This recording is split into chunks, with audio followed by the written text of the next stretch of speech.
lò rể à? Chơi chị lò rể đi luôn. Tình chết rồi.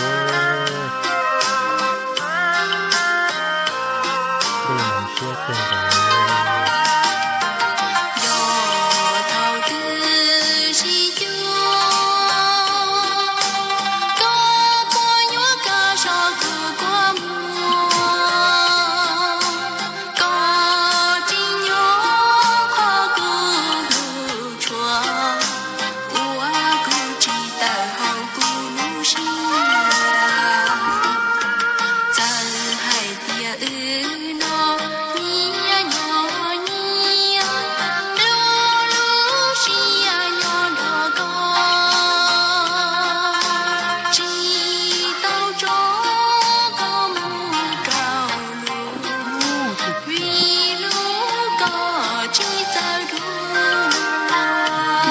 Tôi đã đây vươn ở đây rồi chả có cú để tôi đã đây ở đây là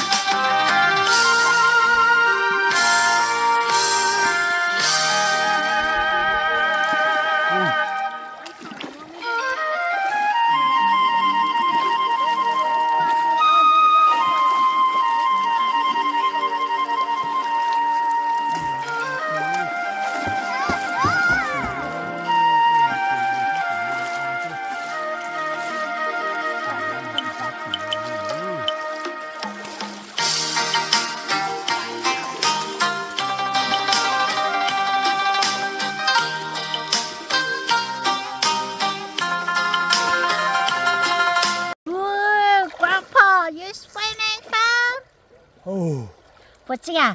Chị chia liu rộng đặc cú. Ta tổ là sư phải giờ. Ta tổ gì ít cái chia gì chứ?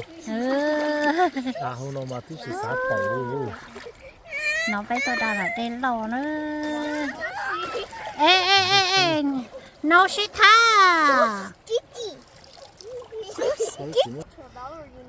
Yeah, both of you. You having fun?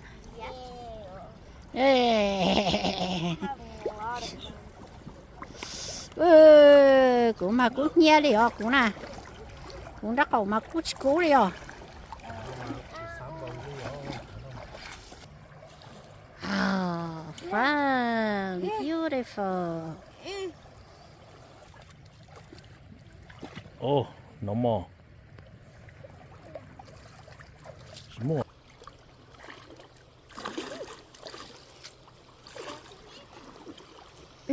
Look at, maybe you might cut it. Yes, I see you. Okay.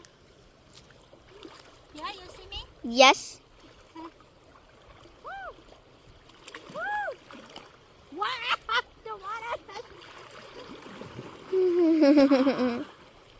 The water is pushing me.